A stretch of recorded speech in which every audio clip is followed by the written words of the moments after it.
right here. Meanwhile, back to game one last night, and one of the big storylines was the Warriors' inability to get anything going in transition and what that would lead to on the other end. Klay Thompson, no good. Look how quickly Toronto gets the ball up the floor, and Danny Green. This is now second quarter action, and watch another similar situation. Steph gets to the rim, nothing there. Look how quickly they get the ball up. Here's Kawhi Leonard, of course, can lead the break. Will ultimately find Gasol trailing, and he takes it in for the easy layup. More of the same in the fourth. Again, bad Warriors transition defense, and it starts with how quickly Toronto gets the ball moving. Look, after the rebound, boom, off they go. And they're running up the floor. Siakam, look at this nice dish. Danny Green knocking down the three. In the end, it's Toronto taking game one. Golden State losing a good opportunity. Biggest thing for me was our transition defense was just awful. And that's the game. That's the number one priority when you play Toronto. You have to take care of their transition, and we gave up 24 fast break points. We turned it over 17 times, so that's the game, really. We'll have to get back on defense next game and really limit their transition points, make them beat us in the half court. Yeah, we did a good job limiting Kawhi, but it's not Kawhi Leonard, and it's the Raptors. So we'll go back to the drawing board and see what we can do better for Sunday. Look, this is a remarkable number. The Warriors failed to make a single transition three in game one. They only took one. That was a strength in their previous two final series, going 30 for 62 on those attempts. And as I bring Tim Legler into the conversation from up in Bristol, you know, it's ironic because going into this, we were all thinking Toronto needs to slow the pace down and not get into an up and down game. And it was the Raptors who exploited Golden State defensively in transition. Timmy Legg, show us how they did that. Yeah, you saw a couple of these plays in the highlight, but now you're going to see exactly where the breakdowns come from and why this is fixable, because to me, this does allude to rust a little bit, lack of communication, where you have some breakdowns. And the 24 fast break points don't even take into account the secondary offense. And that's where I think Toronto got some as well. Now, here's what I'm talking about, communication breakdown. As you're getting back, you're in pretty good place here. Iguodala runs to get ahead of the ball, and Kawhi Leonard is handling it right here. Klay Thompson now is looking at this outside wing guy, and he's saying, okay, I'm going to be here to provide help if Kawhi goes by, but ultimately I'll fan out here. You've got another guy, Siakam, who ran ahead. He's getting to the corner. So the same thing for Draymond. He's going to provide help in case there's a breakdown on Kawhi, but ultimately he knows if the ball goes here to the corner, I've got shooters. So let's focus on this guy. You're big running down the middle of the floor. If you're Kevon Looney, there's no reason to run over here and crowd this area because you end up causing a lot of confusion. He should be running to the paint, and I'm going to show you why that's a big deal in a second. Here's what happens. Instead, he runs over now to Andre Iguodala. So for all intents and purposes, Looney picks up Kawhi now. So Iguodala bumps over to Kyle Lowry. Well, look at Klay Thompson. He's completely now, because of this miscommunication, in no man's land. As Siakam clears out, you're going to have Draymond wary of him. And now I said, why was it important that Looney be back in the middle of the lane? Well, here's why. Here comes Marc Gasol right down the middle of the lane, and there's no one there to pick him up. And this is just an easy play for Kyle Lowry. You hit your 7-footer, he gets right to the rim. Get back, get an easy 2 points when Golden State looked like they were in good shape. This one's even more egregious. Ball comes off the rim, and when you rebound the ball and you have 9 players ahead of you, there's no way you should get something easy this quickly up the floor. But again, it's miscommunication, and you can see where it is right here. Klay Thompson is running over to this area of the floor because he's already looking at Kawhi running up the floor. He says, that's my guy. Here comes Fred VanVleet running in. Well, Steph Curry is identifying that's going to be my guy. Well, then what exactly is Sean Livingston accomplishing by jogging up the same side of the floor? He needs to be over here to pick up the ball, because instead what you're going to do is you have Draymond Green back here playing 2 guys. He stops penetration, and again, easy pitch and catch basketball. Golden State looked like they should have been in good shape. Instead, you give up an easy 3. I just don't think they were prepared for that initial push up the floor that Toronto gave them repeatedly throughout the game. So many things that surprised me about that game last night. Like, so well done. Thank you. Enjoy the weekend, and we'll see you Monday after game 2. In the meantime, let's take another look at some of the things that we saw last night. The Raptors now 3-0 against the Warriors this year.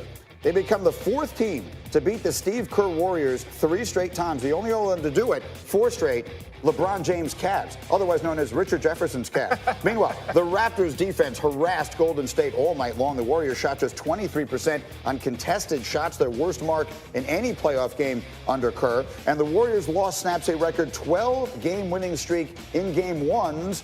But no reason to panic. All 4 times the Warriors have trailed in a playoff series under Steve Kerr, they have come back to win. And look, our desk runneth over. We have added Zach Lowe to our conversation here. Delighted to see you as always, Zach. So I'm going to open exactly where I opened with these guys. If I'd said to you yesterday when you were here, Steph and Clay are going to score 55, Draymond Green is going to have a triple-double, and Kawhi Leonard is only going to make 5 shots, and Toronto was going to win the game, you would never have believed me. So how did this happen last night? Their defense was phenomenal. To me, the number one takeaway is their defense. And Golden State is, obviously, everyone knows, really, really hard to defend. You have to be able to switch. You have to be able to help. You have to be able to know which of those to do and when. And I thought they lived sort of in that in-between area where you're doing everything at the same time really, really well. The communication was on point. They actually didn't switch as much as I thought they were going to do. They trapped and they helped off the right guys. When Steph would run around and relocate, somebody was chasing him almost all the time. It was a really nice performance by them. And part of it is just they have good defenders. I mean, and Seth Greenberg has been the one who has been hammering me with texts on this, that I have been overlooking just how good individual defenders the Raptors have. It's great individual defenders. It's a great team defense, but again, you got to give credit to individuals that have played against them before in the postseason, right? When we talk about Serge Ibaka, when we talk about Danny Green, when we talk about Kawhi Leonard, those guys that have experience playing against the Warriors, they understand that this is not close enough. This is close enough. And it's like, if you don't play against these guys often, was that close enough? Yeah, was my breath as bad as he was saying? No, it's delightful. Thank you. That's all that matters, right? But when you're playing against guys and it's that intense, you have to understand the difference between good defense and great defense. Did it change your perspective at all, Zach, on just how much the Warriors might need Kevin Durant to win this series? Not really. I mean, I picked the Warriors in 7. That sort of factored in the idea that he would come back at some point mid to late in the series. The Raptors are really good. I thought this was going to be a tough series for them. Obviously, long layoff for the Warriors. Raptors are at home. Like, that shapes up as a game one they should get. Here's one thing I don't think fans recognize. When you're playing against Steph and Clay that have perpetual motion all the time, the attention to detail and the conditioning that you need at the highest level in the NBA Finals in order to tag those guys 24/7, that's tolling. That's taxing. It's not fun. So you have to be able to sustain that. And that's going to be the biggest question for them. If you have Kawhi's health, you have guys being tired, quick turnarounds, sustaining that level is difficult. There are no very quick turnarounds in the finals anymore. This is one of the shorter layoffs they will have between games here. It goes Thursday to Sunday night. Game 2 is Sunday night in Toronto before they travel. Now, one other thing I wanted to get in here while I have Zach. In addition to last night's game, there was some relatively significant breaking news yesterday in the NBA, and it came from our insider Adrian Wojnarowski, who reported that contract talks between the Rockets coach Mike D'Antoni have broken down. That means that D'Antoni will be coaching this coming season in a walk year. And for those who haven't been following, they have dismissed all of his assistants. They have basically come out and told the world, in not so many words, that practically every player on their roster is available for trade. It comes on the heels of the owner referring to this year's loss to the Warriors as being unacceptable. So what gives here, Zach Lowe in Houston? This is getting a little weird. This is like a lot of stuff for a team that all they did was lose to the Warriors, who beat everybody every year. I mean, it's not like they had some colossal failure. Now, should they have won Game 6 at home? Yes, that was a bad loss. But this is getting a little strange. And a coach of his status in a lame duck year, it just feels like it's not going to end well. Yeah, but Zach, when we look at some of their bad losses, they're really, really bad. No Kawhi versus, in San Antonio when they lost against Houston, right? The injury last year, you'll kind of give that to them. But this year, to lose to the Warriors the way you did when they had a big-time injury, and then really to come out and not fight, yes, you might have a coach that's good enough to get you there, and it's very similar to the Nick Nurse situation. You might want to find a different voice because you feel like you have enough talent. I was saying it before that, them moving all their personnel, but saying that, hey, we want to stick with the strategy. I actually think the strategy can somewhat work, but you need your best player to be invested all the time. And that's James Harden. That's James Harden. And he's not. I'm not saying he's not from a scoring threat, because he's one of the best scorers we've ever seen, but there are times where we just see him stand at the top of the key, or other times where we just see him, you need everybody to buy into it. Yeah, this was a point that was made yesterday. Jalen did a nice job of showing how sometimes James Harden, when he's not directly involved, seems as though he's not involved at all. That's always. This is how they play. It's how Russell Westbrook plays. It's how John Wall plays. It's a lot of ball dominant guys play that way. My point is, but none of those guys have won championship. No, it's fair. Okay, but Tillman Fertitta, the new owner, really talks a big game. Like unacceptable. We're going to win championships when James is here. My point with all these shakeups, and this is like big talking shakeups. Like we're changing. You got to have a plan B. You got to have what's the actual plan other than we're just going to shake things up and scare people and make a big show of it? What's the plan? If Mike's not going to be the coach, who's going to be the coach 2 years from now? Do you have a plan? And are you going to build it around James Harden? And if so, how much better can you do than they have done, taking it that distance? We have a huge hour coming your way. I also want to remind you our next WNBA game is on ESPN2, and it's tonight at 10 Eastern when the Mercury host the Las Vegas Aces. You can watch it live on the ESPN app, no matter where you may be. In addition to more coverage of the NBA Finals game just minutes away, this should be really fun and special. New Michigan coach Juwan Howard reunited with our Jalen Rose. They'll be live together about 15 minutes from right now. Stay with us. Get up on ESPN. Siakam has done it all tonight for Toronto. What a night for this young man. Pascal Siakam with a 32-point game in his first appearance in the NBA Finals. So Pascal Siakam was ridiculously good and ridiculously efficient last night, which brings us to this question. Before last night, who was the last player to score 30 points and shoot 80% from the floor in a win in the NBA Finals? RJ. I've got nothing. I got nothing. That is, MJ. When in I figure it was a long. MJ is right. Ah! It's Michael Jordan who did it in Game 2 of the 91 Finals. Look, against the Lakers. Good job, Jay Will. Good job. Thank some you. of us play in the NBA Finals and some of us guess right in the NBA Finals. Or Good some job, of us Jay Will. study. Good job, Hey, Jay you played in Will. the NBA Finals. Congratulations. Let's not get the guy you have, Bron, or you would never got a chip. Okay. Thank Let's God. not get the nasty started. I'm saying it was factual. Yeah, if it wasn't for Shane Battier. If I may, let's jump into our Still salty about it. touchscreen here. Again, let's go, Jay Will. I want you to go to the touchscreen here. I want you to do absolutely anything you would like. What are you going to show us? Well, first off, the brilliance about the way that they recognize shooters. So on the court here, you need to focus on the two guys that can knock down shots, Steph and Clay, okay? But first off, look at the way Pascal Siakam just pointing to Danny Green. Hey, Danny Green, make sure you have him. He's traveling down the court. Now, these are the little plays that when they set you up where they're able to knock down threes. Steph just randomly going through here. Now, this is usually a three-point shot because both these guys are occupied. 1 and 2 are occupied with where Steph is going to go. But look at their attention to detail here. So both up. Both comes up. They both attack him here. Now you're going to see Steph from the slip, but Kawhi Leonard, so good. They did this so many times last night. The guy from the weak side came over and really did a good job of hindering the chance of this guy seeing the rim. And it ends up being a win because the play comes down.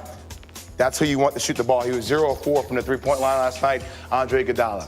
Next play comes up, once again in transition, finding guys, marking guys down. Once again, great defense by Pascal right there. Play comes again. These are the little things. Just look at the hustle by Fred VanVleet. Just pushing him to get over the screen, okay? Steph moves so well without the basketball, but Fred is extremely physical, aggressive, stays in the pocket of Steph, forcing them towards the screen. Now, the beautiful thing about the screen is Serge has to get up here in order to contest the shot. Now, Steph is still going to get somewhat of a look, but look at this contest here. I mean, look at that shot that he's taking from Serge, 7'3" wingspan, and you can't even see Fred VanVleet here because he's just breathing on his neck. That's how I feel every time RJ is around me. His breath just makes me feel like I'm going to miss shots. That's where Fred VanVleet is, and by the way, that's where he misses a shot. Those are the little plays that work. Yeah, look at the breath. You can feel the breath on the screen, can't you, with him? Yeah. Once again, as the play's coming down, finding shooters again. You see Clay here, but you see Pascal Siakam closing out here, finding him, forcing him to be a driver. Now look how many people here, Greeny. Serge, Pascal, Kawhi, Fred on the weak side. All these guys are just wide open. Standing there, watching. Everybody kind of watches Clay, and these are the possessions where they find a chance to win because only Clay's on the court can create his own dribble. Once again, off the screen, look at the attention to detail. One, sees him, chase, stops him from shooting, rotates over to the weak side, Again, good defense, shot clock violation. Yeah, it's good. Their attention to detail and the way they tag shooters throughout the entire game, that kind of effort they need to sustain. It sometimes feels like basketball is a sport where casual fans can't always see the greatness of defense. Last night it was easy to see. Last night was like watching the 2000 Ravens play defense. It was a great performance by the Raptors. Meanwhile, another thing that we were looking forward to seeing in this series finally did come to fruition at the end of Game 1. And that is when cameras caught an interesting interaction between Drake and Steph Curry. That happened during the game last night. It looked like Drake took some of Steph's hair. Not 100% clear what was going on, but then afterwards, he would explain it on Instagram, as Champagne Poppy posted, Steph Curry hair lint for sale on my eBay right now, username Draymond shouldn't wear 23. So he's trolling in a big way. Draymond, meanwhile, was asked what happened between him and Drake at the end of the game. Here was what he said. Just wanted you to talk a little bit about that post-game scuffle between you and Drake. You got a question about basketball? It wasn't really a scuffle because I didn't hit him and he didn't hit me, or I didn't push him and he didn't push me. We talked. We barked a little bit, but I wouldn't necessarily consider that a scuffle. So, yes, we're going to talk about Drake for a minute here. It was not a scuffle. No, they exchanged some words, whatever it was, and they have a relationship. I mean, those two guys are friends, generally speaking. But what did you make of that last night and that storyline overall, how it plays out in Game 1? Look, if Draymond is worried about Drake, that's just adding to the issues of the Warriors. And I don't think the Warriors have a lot of issue. I think they're down 1-0, and it's not, they weren't even favored in that game. But I want to see more fire from Draymond. And again, this is what I'm talking about. I can't believe I'm saying that. He is one of the most, intense players I've ever been around, I've ever seen. And for him to have something to say to Drake at the end of the game, when Pascal Siakam went 14 for 17, I think our priorities are in the wrong place. Let me just very quickly ask you, you've been on the floor with Draymond Green in finals. Like, what is he generally like out there in these games of this magnitude? Well, I've been on the floor with both of them. Drake, right there. Drake and Draymond. And when I say the best way to shut up a super fan is to just beat their team down. Drake didn't have nearly as many antics the last few years when they were getting swept in the playoffs. That's the best way to do it. In the meantime, Jay, you were there. Again, I should remind everyone, Jay Will was at the game last night. Draymond Green did have a triple-double, but he shot 2 for 9. He had six turnovers. What did you make of his performance last night? I thought it was lackluster. It was funny. His passes just seemed like they were careless with the basketball. And all this talk that we've been saying before in the Portland series about, how the floor opens up when Kevin Durant is on the floor and Draymond Green, now we're seeing him go against a team that has the length and has the size and has the right game plan on how you defend him. Now, he has to make shots. He's going to have to be that third option for them if Kevin Durant doesn't come back. He's going to have to be. He's going to have to be the most consistent guy on the court. You know what I was thinking of just now as you were talking was Magic Johnson saying on Monday night, the last thing the Warriors wanted was 9 days off. They were in such a rhythm. They were in such a flow. You cannot simulate that in practice. Do you think that the lack of flow we saw in their offense, and you just did a nice job of demonstrating some of the great D, but was there a little bit of rust in what we saw offensively last night? Yeah, I think there was a little bit of rust, but you also want to give Toronto credit. That defense that those boys are playing, and it was very similar to when we watched them come back against Milwaukee and that defense that they were building a wall against Giannis. The difference here is that they're building a wall against shooters and they're forcing other guys to try and beat you. Normally when you're playing against the Warriors the last few years, there's a Kevin Durant on there, or you have more movement with a little bit better players when they had more depth on the 73-win team. Now you don't have that. Your usual sparring partner, Seth Greenberg, has been texting me like crazy, singing the praises of Nick Nurse. And while everyone talks about Masai Ujiri, the big move he made to acquire Kawhi, he made that other big move last year. He fired the coach of the year and elevated Nick Nurse. And how much of this comes to coaching when we look at how well prepared they were defensively? All that stuff you just showed us. I think Nick Nurse has done an incredible job, and I will give them even extra credit. Seeing it in person, Kawhi Leonard was laboring. He was laboring last night. He was hobbling up and down the floor. He had no lift on his jump shot. The fact that they won that game with the other pieces stepping up and their attention to detail defensively talks a lot about coaching. But again, we're talking about game 1. No, I'm saying I agree with you. But if he's still hobbling come game 3, come game 4, as this series progresses, I'm not expecting that from Siakam or the rest of the group. That's one of the topics that we're going to get to. If this does become a long series, so much can change. change based upon whether we get KD back, based upon whether Boogie works his way back and plays a lot more minutes, and obviously the health of Kawhi. Coming up, it was a golden opportunity wasted. We'll show you exactly how the Warriors squandered Game 1 and what they need to fix Sunday night in Game 2. Let's get up on ESPN.